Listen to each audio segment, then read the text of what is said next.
buried the drugs? That's the question a jury will have to decide following closing arguments in a drug trafficking trial. Retail comeback. We got Zellers coming to this mall. I feel like Windsor needs something like that back.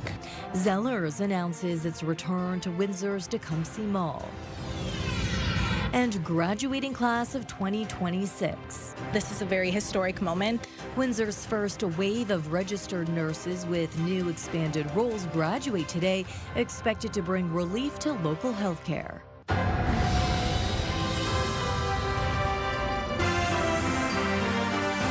CTV News with Stefanie Masotti.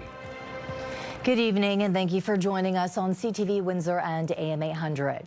A Windsor jury is now deliberating the fate of a LaSalle man. 48-year-old Sean Yvonne is facing a single charge of cocaine trafficking after a kilogram and $79,000 in cash was found buried in his backyard. Join me now with the latest from Superior Court is CTV's Michelle Molesky tonight. Michelle. Stefanie, closing arguments were heard this morning after last week's trial. The jury must decide if it's reasonable to accept that the tenant would be unaware of thousands of dollars in cash and more than a kilogram of cocaine was hidden in his backyard without his knowledge. $80,000 cash and 60 grand in cocaine was found hidden under this back deck and buried in the backyard of a home on Outram Avenue in LaSalle in July 2020. Sean Yvonne says the drugs aren't his, as he pleaded not guilty to a single charge of drug trafficking. His lawyer, Bobby Russin, says the cocaine was very well hidden. The police couldn't find it without the K-9 unit and the bomb squad, Russin said to the jury. How do you get from that to Mr. Yvonne had to know it was there? Russin says the drugs could have belonged to Yvonne's uncle, Danny Moore, who repaired this back deck just weeks before the raid. Moore, the jury learned, frequently visited the home even when Yvonne wasn't there. Moore has since passed away. No questions can be put to that person. No explanations can be sought. No contradictions can be exposed or explored. Federal drug prosecutor Sue Zaz said, in cautioning the jury to not accept the defense theory without considering all of the other evidence. Yvonne, at the time of the raid, was legally growing marijuana, but he wasn't supposed to be selling it. Zaz reminded the jury Yvonne had a small amount of cocaine in his room when he was arrested. She said it would be unlikely a drug trafficker would risk hiding his valuable product and money without telling Yvonne, who had all the tools needed to process and sell cocaine. Zaz described all those facts as a series of unlikely coincidences. Now that the jury has started their deliberations, they will be sequestered until they reach a unanimous verdict beyond a reasonable doubt. Stefanie. Okay, so Michelle, there was another case that wrapped up today as well. Yes, this one goes back to alleged offenses in 2022 against a former Windsor High School coach. 40-year-old Michael Hampton Carter was found not guilty of 3 counts of sexual assault and 3 counts of sexual exploitation today. The complainants were 16 and 17 years old at the time of the alleged offenses. In his ruling, Justice Brian Dubé dismissed the evidence of all the complainants and the accused, saying their evidence lacked consistency and credibility. The judge was very critical of Hampton Carter for his inappropriate actions and relationships with high school students, but said there was reasonable doubt that it was criminal, so he had no choice but to acquit him. The Greater Essex County District School Board confirmed to me late today Hampton Carter is no longer an employee of the school board. Stefanie. Okay, Michelle, thank you for this. Welcome. Meantime, Windsor police have arrested a 24-year-old man following a sexual assault investigation involving a victim who was allegedly targeted through social media. Investigators say the 18-year-old woman first connected with the suspect online on May 28th. The following day, she was allegedly assaulted after being forced into a vehicle outside a business on Tecumseh Road East. Police say the suspect later tracked her through location on social media and followed her into a business on Dougal Avenue, where a second assault allegedly occurred. Ahmad Khalid Al-Ali has been charged with multiple offenses, including sexual assault, forcible confinement, and uttering threats. 3 months after the murder of Nancy Graywall in LaSalle, investigators are still not ready to publicly identify any suspects. On the evening of March 3rd, the 45-year-old personal support worker from Windsor was found with stab wounds outside a home on Todd Lane. She was pronounced dead in hospital. Police have stressed her killing was targeted, as was an arson at her home some months beforehand. Police have yet to confirm a motive despite online speculation. She was targeted for her political views concerning a separatist movement in India. Detective Inspector Mike DeYell believes key evidence is still out there. It's always important to get that public insight. They know what's going on the ground, and we believe that there are people that are in the Windsor area or abroad that have additional details that may assist us in moving this investigation forward. Chatham-Kent police have laid drug trafficking charges following a coordinated operation targeting fentanyl and cocaine distribution in the city. On June 2nd, the intelligence unit searched 2 Chatham homes where a total of 11 people were arrested.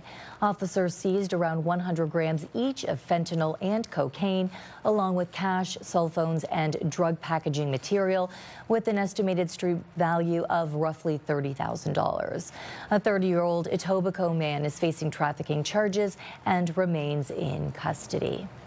Let's take a break now. CTV weather specialist Rita Ismail joins me now for a first look at the weather from the Weather Center tonight. Good evening, Rita.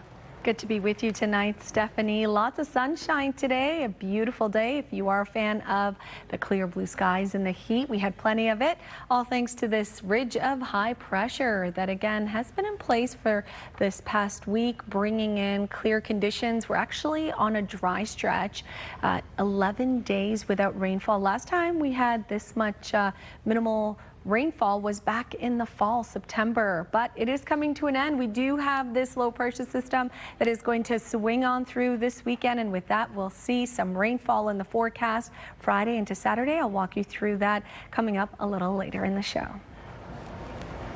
With wheat harvest season just weeks away, a major expansion at a Staples grain elevator, which is expected to help Essex County farmers spend less time waiting in line and more time in the field. DG Global has completed a multi-million-dollar upgrade, increasing storage capacity by about 50% and more than doubling the facility's receiving speed. Chris Campbell joined me now with details tonight. Chris. Yes, Stephanie, standing in front of the expanded grain elevator, DG Global says farmers will soon begin bringing in this year's wheat crop, and officials say the timing of the upgrades couldn't be better. As combines prepare to roll into wheat fields, a familiar bottleneck for farmers may soon be a thing of the past. The Staples grain elevator has undergone a major expansion, adding 8,000 metric tons of storage space, bringing total capacity to 24,500 metric tons. This investment added 50% capacity to us, so it opens up a lot of opportunities for us going forward. The project also included 2 new receiving pits and upgraded grain handling equipment. Huffman says the elevator's receiving speed has increased from about 10,000 bushels per hour to nearly 25,000 bushels per hour. Instead of farmers waiting for a couple hours, we're looking at 30 minutes, if that, in and out, just more efficiency. For farmers, every minute counts during harvest. Local producer Jeff Taylor has been delivering grain to the Staples elevator for 40 years. It's nice that we have a location that's close to us and that can unload us on a timely basis so that we can get back to the field and get that harvested on a better time. Agronomist Emma Epps says the improvements arrive just as growers are anticipating a strong wheat crop. I think it's going to be a good wheat crop. It has had a really nice flowering time right now. That's where most of the grain fill and your yield comes from, so that's going to really help. The expansion also comes at a time when global markets continue to play an important role in local agriculture. Taylor says today's farmers need to keep a close eye on world events and international trade, while elevator operators say the additional capacity will help move more grain to markets beyond Ontario. And keeps competitiveness up, so I'm very happy to see this. Company officials say this may only be the first phase of growth at the Staples site. Additional storage bins are already being considered for future expansion. Officials say the $2.5 million project increases storage capacity by nearly 50% and positions the Staples facility to handle growing demand for years to come. And with harvest season quickly approaching, they'll soon get their first real test of just how much faster grain can move from local fields to market. Stefanie? Good news. Okay, Chris Campbell, thank you for this. A historic first on the University of Windsor campus today. The country's first cohort of registered nurses graduating with the ability to prescribe certain medications. CTV's Robert Lothian spoke with graduates about this significance. On a day of many lasts at the University of Windsor, from a last visit to a final goodbye, there's also a first in this graduating class. Canada's first group of registered nurses graduating with prescribing authority. So throughout this program, we learned how to assess patients depending on symptoms that they have, learning to somewhat diagnose. Sydney Zopp is one of those students completing the prescribing program as an undergrad nursing student, a shift on the front lines which could further help those seeking care. Especially like for certain patients that can't get into doctors, maybe they don't have a doctor at the moment, being able to see a nurse prescriber at a clinic would be very beneficial for their health. Ontario announced the expanded powers of specifically trained RNs in 2023, allowing them to prescribe birth control, travel medications, topical wound care, and drugs for smoking cessation, while also providing certain vaccines. The University of Windsor was among the first schools to include the training in the curriculum. So instead of having multiple referrals when they receive a diagnosis, they can now potentially get all their care from the nurse, and it increases the continuity of care for the patients. At a time when physicians are at a shortage, RNs in some settings could help to fill in more gaps. The nurse is already there assessing their patients and providing care to them throughout their entire shift, so they know the patient very well and can use their clinical judgment to make a good decision on what medication they might be needing. The university received funding from the province in 2025 to support the RN prescribing education. Wednesday's graduation is a sign of change in healthcare. For those in the inaugural class, the significance isn't lost on them. This is a very historic moment that in the future will reflect on the 2026 graduates of nursing in terms of being a part of this important milestone. I take a lot of pride in saying that I'm one of the first nursing students to have RN prescribing behind my name. Robert Lothian, CTV News, Windsor. 13 years after closing its doors in Windsor, Zellers is coming back. The iconic Canadian retailer has announced plans to open a new location at Tecumseh Mall this summer. And that's where we find CTV's Travis Fortnum. So, Travis, the news has some shoppers really feeling nostalgic. Yeah, that's right. Zellers is coming back, and not a kiosk, not inside another store this time. Stand-alone Zellers, just like we used to know it. And from what I'm hearing from people down here at Tecumseh Mall, they're excited.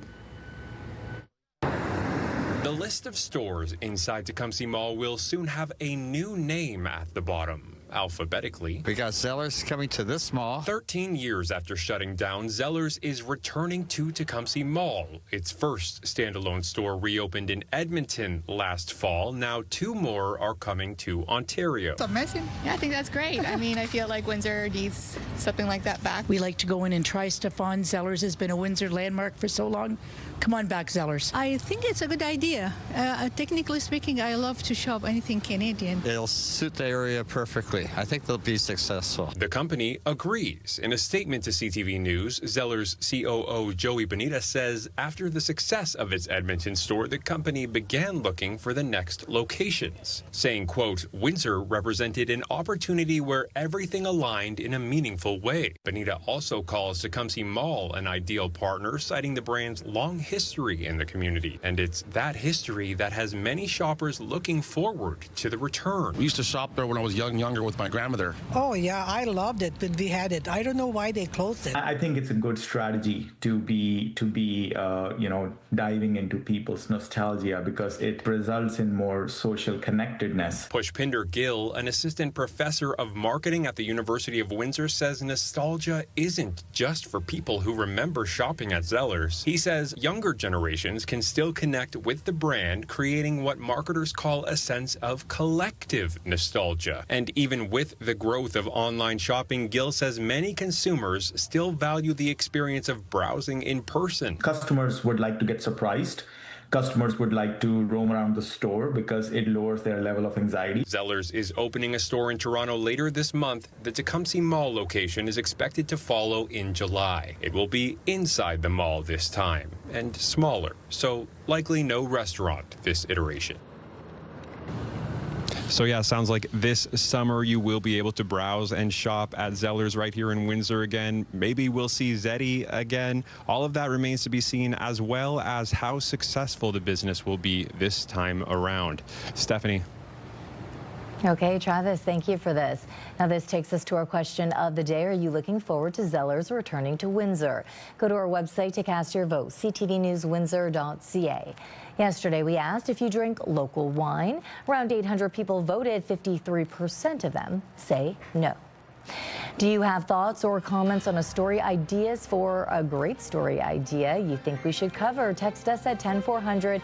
You can also send photos and video. New tariffs are on the table, and Canada remains in the crosshairs. Still ahead on Windsor's News Leader, what is behind the Trump administration's shift? It was quite lucky. An update on Wilbur, the snake pulled from Windsor's sewer system, recovering now at the Humane Society.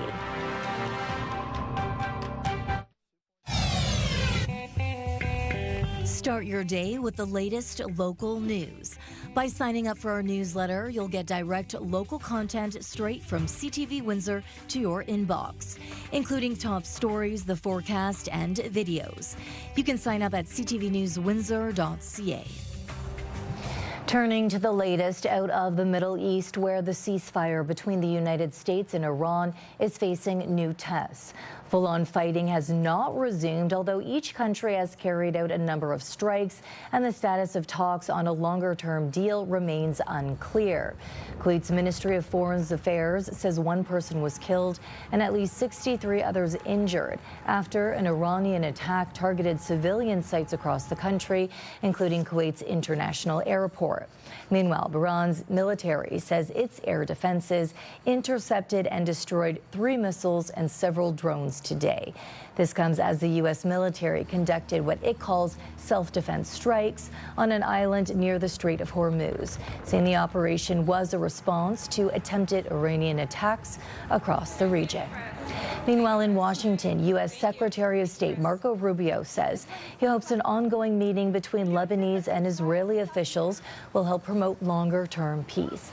This comes as Israel carries out more deadly strikes in southern Lebanon, while Hezbollah militants in Lebanon say they fired rockets at troops in northern Israel, which were as well intercepted.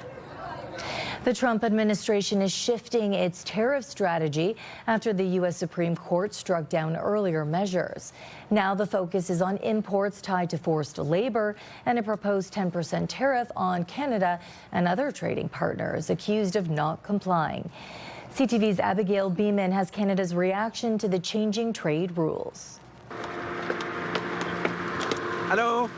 Just hours after the U.S.-Canada trade minister said he had a positive meeting with Jamieson Greer, Greer's office said Canada is among the countries that could be hit with a new 10% tariff for failing to take action on forced labor. The failure of our most important trading partners to address the importation of goods made with forced labor is unacceptable. This creates a dynamic where American workers are forced to compete globally on an unlevel playing field, Greer said. This is not a surprise. The Prime Minister pointed out the vast majority of goods fall under the Canada-U.S.-Mexico free trade deal and won't be impacted. He says Canada supports the overall objective. We made some changes earlier this year on things that candidly were not as effective, so there's ways we can change things legislatively. We'll be proposing that to the House in the coming weeks. LeBlanc wouldn't answer whether he and Greer discussed Canada's move to allow some Chinese EVs into the market. We don't discuss publicly the content of private conversations or private discussions.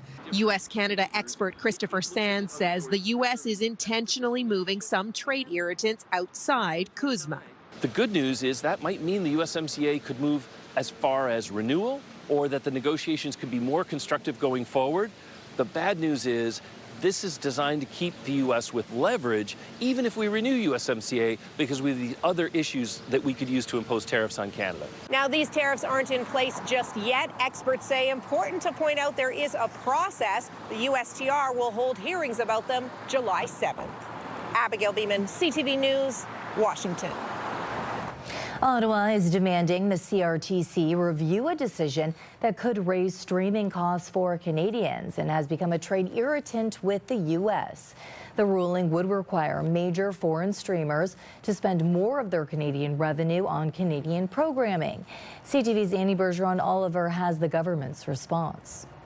The federal government appears to be backing away from its fight to force streaming giants to pay more for Canadian content, one day after what Canada called positive trade talks in Washington. It's no secret to anyone that's been paying any attention to this that the USTR has identified these issues as a trade issue. It would be disingenuous to suggest that this is the single issue.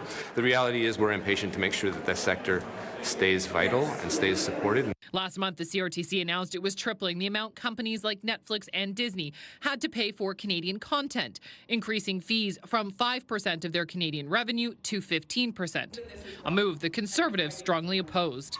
When we debated this in the House of Commons, the Liberals faux-pas us. They made it sound like it was no big deal, that this tax was being widely accepted. That's not true. Days after saying they couldn't act, Ottawa is now asking the CRTC to review that decision, saying it could increase costs for consumers. It's actually good to see the government admitting that some of their the choices that they've made in terms of the legislation, in terms of the regulations, are actually going to have downstream impacts on consumers. But many experts say it's about more than affordability. It's about appeasing the Americans who have repeatedly called the Online Streaming Act a trade irritant. The CRTC's move was largely seen as provocative, an annoyance, an irritant to those trade negotiations.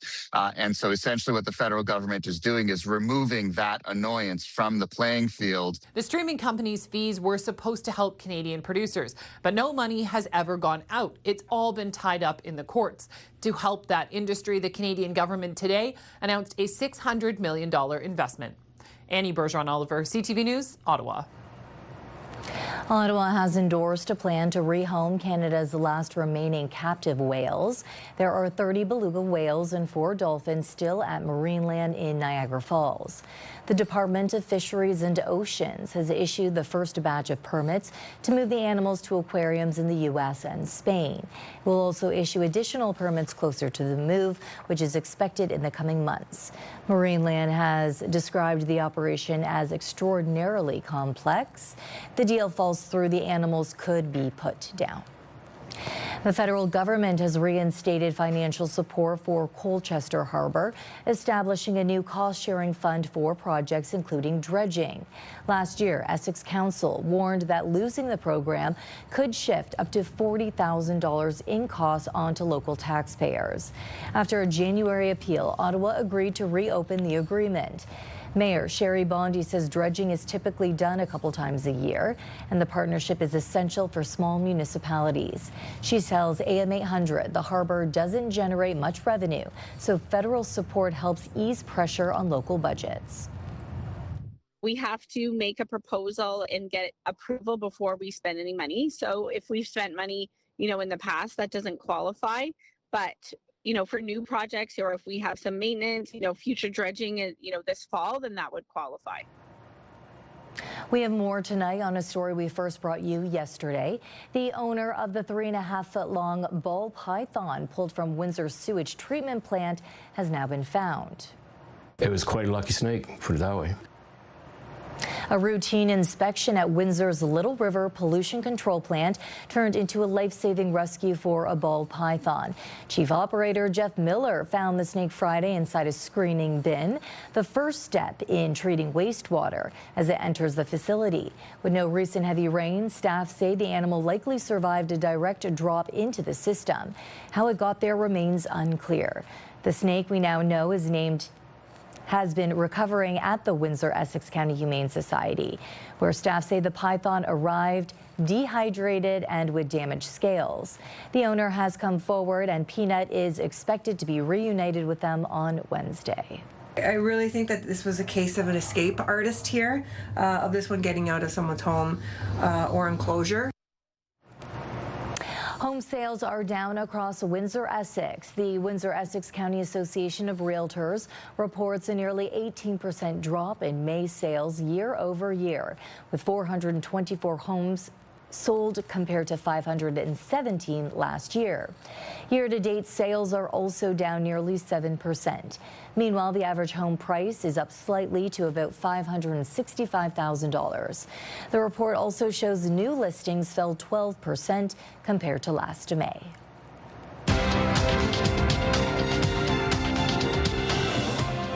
The technology and base metal sectors were a drag on stock markets today. In Toronto, the TSX lost 368 points.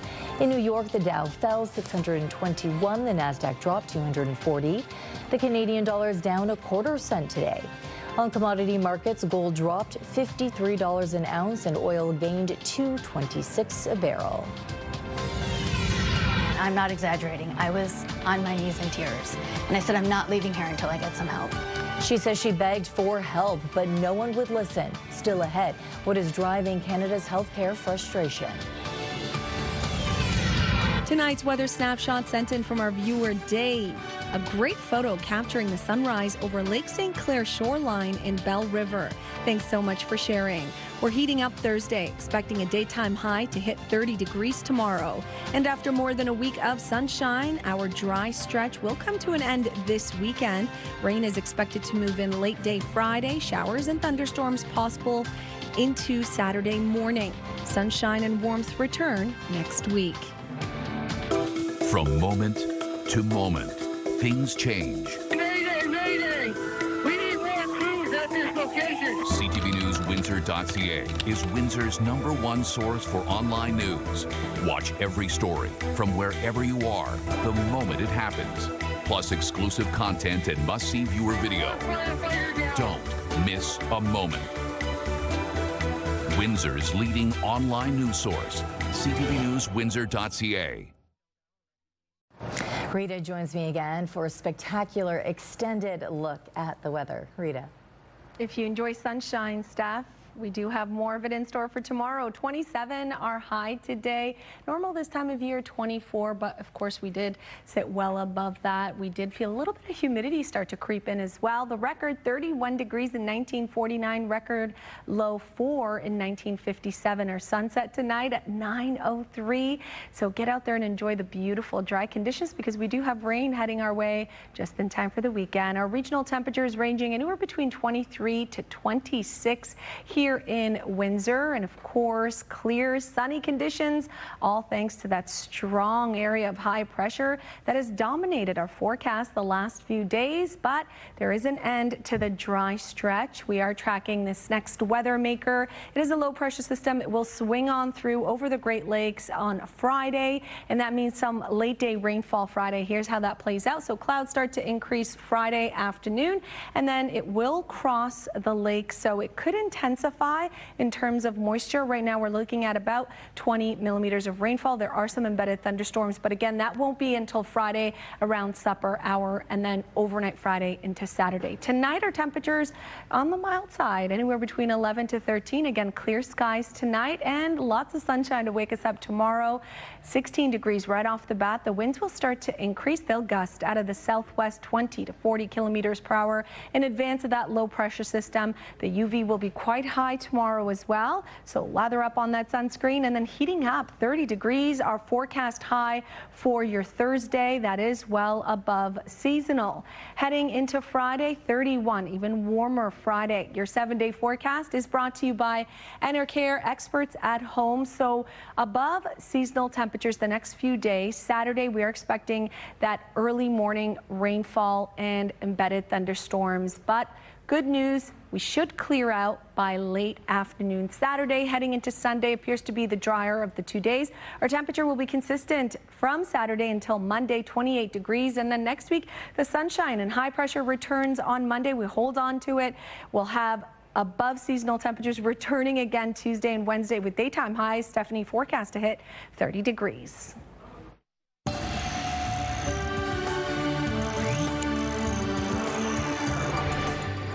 The vast majority of Canadians want to see changes to the healthcare system. That's according to a new Nanos poll that shows just how frustrated people are with long wait times and chronic understaffing. CTV's Andrew Johnson now with more on the problems and the fixes Canadians would accept. She got her own bowl of Cheerios last week for the first time. Jen Dunn still remembers how she got her daughter Kaya, who has severe autism, a referral to a pediatrician. How could she forget? I'm not exaggerating. I was on my knees in tears. And I said, I'm not leaving here until I get some help. Nobody will help me. Hours spent in waiting rooms or months on referral lists. Don't pass quickly. Any kid on the spectrum, it's just so hard for them to wait. Dunn's number one focus is her daughter, but her own care situation is bleak. She last had a family doctor a decade and a half ago. I was pregnant with my daughter, and she just turned 16. I have gone on extensive wait lists, but I never get, it's like a lottery to get in. Dunn's experience is echoed in a new Nanos research poll of 1,000 Canadians who most commonly named long waits their number one healthcare concern, followed by poor access to services and shortages of both doctors and staff. More than 90% of Canadians polled say something needs to change. More than 2/3 are open or somewhat open to having providers use AI to assist with diagnosis and treatment plans. 60% expressed openness to allowing private organizations to deliver publicly funded surgeries and diagnostic tests to reduce wait times. The health system generally is so hard to turn this big ship around, whether it comes to using virtual care, allowing health professionals to use AI, allowing health professionals to do more of the things that traditionally doctors would do. Only 14% of Canadians polled believe the healthcare system is headed in the right direction. No matter the solution, and a fix won't be simple, almost everyone agrees something is seriously wrong. Andrew Johnson, CTV News, Vancouver. The St. Anne's baseball team advances to the OSSA Championship Tournament, but let me tell you, it wasn't easy. We'll show you how they got there. Stay tuned.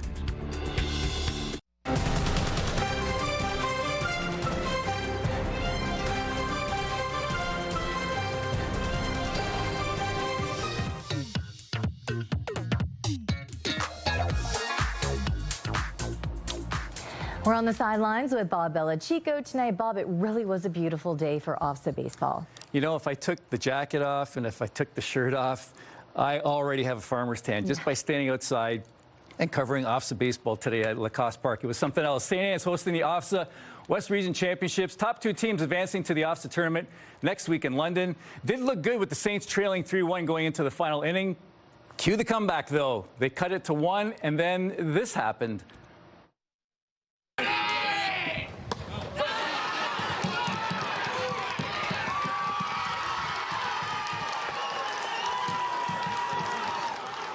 Ooh, that one's rough. A pass ball allowed the Saints to tie the game. That one hurt. To extra innings they went. Jack Emery hit a slow roller to short. The throw is rushed. 2-run score off of that one. And then the big guy, Matthew Crawford, steps up to the plate and gets a hold of one and rocks the town at Tecumseh. Sends this one deep into the outfield to blow the barn doors off. Unbelievable. Saints score 5 runs and go on to win 8-3. The Saints also came back in a game earlier yesterday as well. The comeback kids, we'll call them.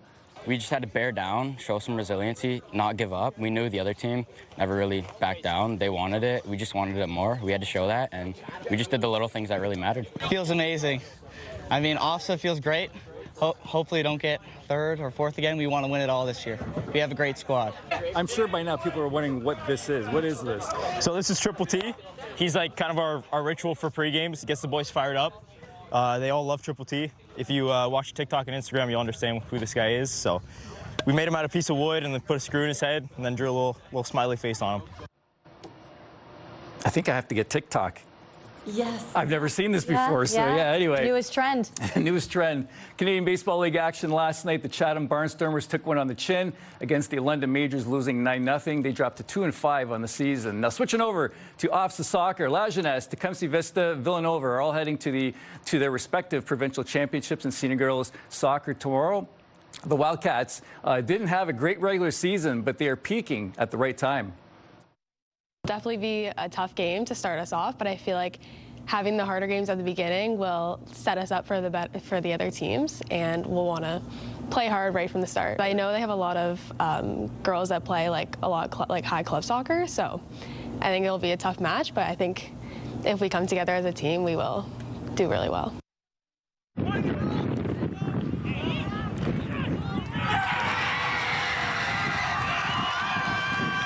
It feels good. I've always had a rivalry with them, and for every sport we play. And I wanted to step up, be the captain that I wanted to be, and do it for my team and go to OFSA. That's Ty Vittemore scoring the game winner in extra time last week to help Holy Names senior boys soccer team to advance to OFSA. If you look at that one in slow motion, I think it went off his back. Now, he's been a thorn in the side of the UCC Lancers. Dating back to last year, he scored the game-winning touchdown against the Lancers last fall to help the Knights advance to OFSA in football as well. Holy Names isn't ranked high going into this tournament, but I think they appreciate and maybe embrace the role of underdogs. Being the underdogs that we are and being underestimated, we're really excited because the whole season people have underestimated our team and thought we weren't going to win Wexford or SWASA, but we're really excited to go prove something, go prove everyone wrong. Who doesn't love an underdog? Right. Okay, we often talk about opportunities athletes get across the border, but tonight you have a story about a local basketball player who's headed to Asia. Yeah, he's going to the Philippines. I'm half Filipino. I've only gone once, and I was 3 years old. And I'm not going because I don't want to be on a plane for 18 hours. But former St. Clair Saint Devin Fikes is continuing his pursuit of his education and basketball in Manila. Now, Fikes went to a high school tournament, in the Philippines 3 years ago. He's a tall guy and looks like a giant in the Philippines and was recruited heavily. Fikes played college ball right out of Kennedy for 2 years over in the Philippines before returning home last season.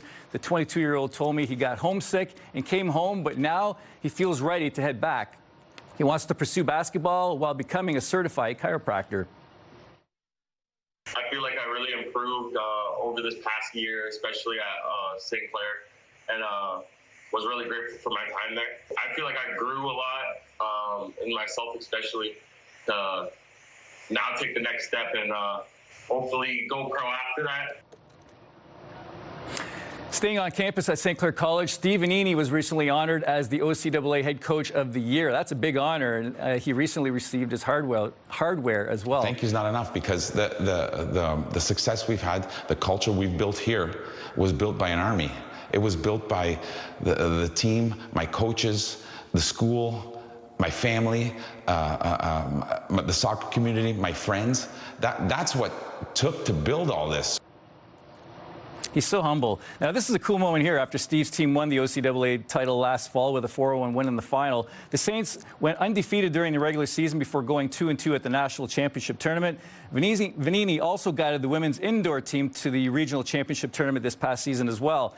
Now, the last coach from St. Clair to win the OCAA Coach of the Year was Doug Wiseman in 22-23.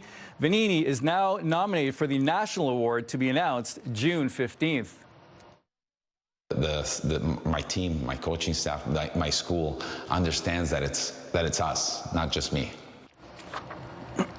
Stanley Cup Finals got underway last night, and for hockey enthusiasts, Game 1 was a treat regardless of who you were actually rooting for. You know, it seemed like there was not a bad goal at all between Carolina and Vegas. It was awesome to watch. Nikolai Ehlers scored a pair, including a quick one out of the gate. Have a look at this one.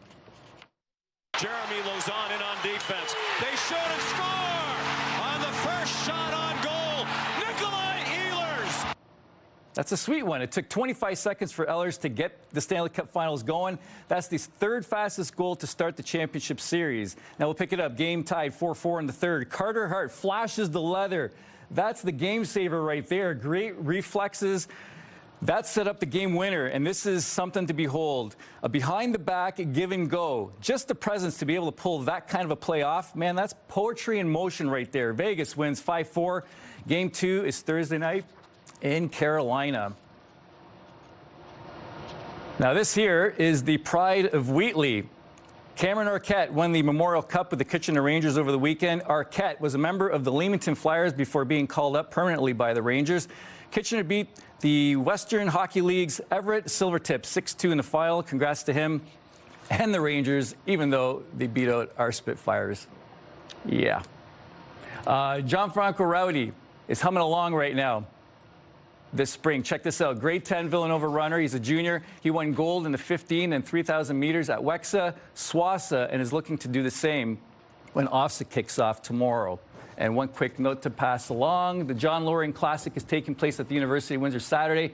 Brett Lumley tells me all of the finals will be taking place between 3 and 6 in the afternoon. Rain or shine. So if you have a chance to go check it out, we have some of the best Canadian track and field athletes coming to our city this weekend. It's going to be exciting. Yeah, and awesome. the weather, oh, it's going to be great. Oh, you know, rain or shine, I guess. Well, I think it's going to be good, but like hitting, I think Saturday into the afternoon is when things are supposed to clear up. So well, tell Mother Nature to hold off until the nighttime. So yeah, but yeah, it's kind of cool when the university is able to host these type of meets at the university. Yeah, we have so many talented kids here. We do. Yeah, and I love how the athlete heading to Asia is also studying to be a chiropractor as well. You know, you always have to have, they call it a fallback, but just call it a plan 1A. Yeah, just in case, right? So, you know, if the pro basketball pursuit doesn't work out. Exactly. You can still be a chiropractor for a basketball team. Who knows, right? Perfect. Yep. Good for him. Okay, that's On the Sidelines with Bob Belichico. Thank you, Bob. You got it. It's the return of the 89X Birthday Bash. Celebrate with us on September 4th at the Coliseum at Caesars Windsor with performances from Default, the Bluestones, and Fionn. Enter online at ctvwindsor.ca for your chance to win a pair of tickets. This is your CTV Windsor Our Community Calendar, where the spirit of the Highlands meets the shores of Lake Erie. The Kingsville Highland Games honor the rich Scottish traditions and Celtic heritage of Southern Ontario. See you next time on Our Community.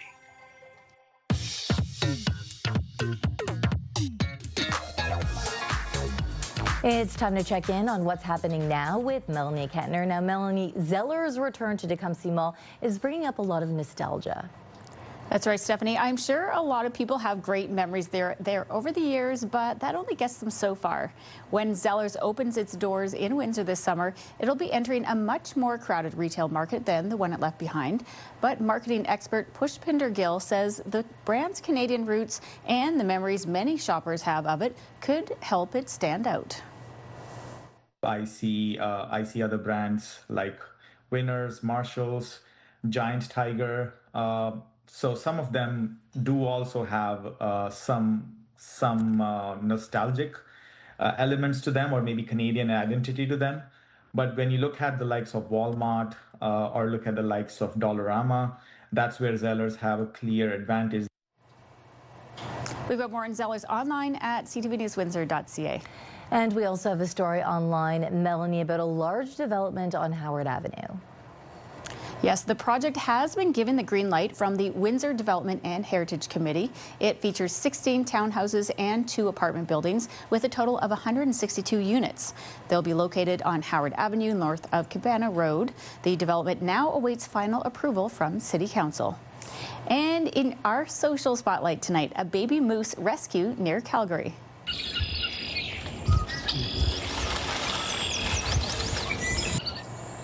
A Calgary man is thanking the actions of his quick-thinking friend who saved a stranded baby moose last week. The moose was having a hard time getting out of the pond because it was caught in those reeds. So he carried it out, lifted it over a fence, and back to dry land, Stephanie. Wow, he definitely had to have muscle to grab the baby moose. It's like tackling a little kid who's trying to get out of your hands. Yeah, he did a great job, though. It looked pretty challenging. Yeah, and look at it trot away, all happy. Okay, Melanie, if the viewers want to submit a video for our trending segment, how can they do it? Yeah, they can email us at newsnow@bellmedia.ca or text it to 10400. Okay, and that's what's happening now. Thank you, Melanie. Can a giant pear save on gas? See the fruity ride turning heads when we return. Rita joins us now for a final look at the weather tonight. Rita. Stefanie, if you are a fan of the heat, it is certainly going to heat up tomorrow into Friday as well. Let's take another quick look at your 7-day forecast brought to you by Enercare. Experts at home, 30 degrees tomorrow, 31 on Friday. The humidity will also start to build as we head into the weekend. We are tracking that low pressure system that will move through late day Friday, bringing in some much needed rainfall to the area. But by Saturday afternoon, it will clear out. Sunday appears to be the drier of the two this weekend, 28 degrees Sunday into Monday with 18 days left to go until summer officially arrives. It's certainly going to feel like it the next couple of days. Stefanie? Okay, freedom from high gas prices. That's not something most drivers have these days, but one Florida artist may have found a way to soften the blow by trading petroleum for pear-troleum. Now, to be clear, this giant pear on wheels still runs on gasoline, just a lot less of it. Sculptor Andrew Glubb built the lightweight fruit-shaped vehicle and is taking it across the country. His logic: why let fuel costs take the biggest bite out of your budget when you could just cruise coast to coast in a giant pear and keep a little extra green in your pocket? That's food for thought. On behalf of our dedicated team here at CTV News Windsor, thank you for watching. For updates throughout the evening, go to ctvnewswindsor.ca. I'll be back with your only late local newscast tonight at 11.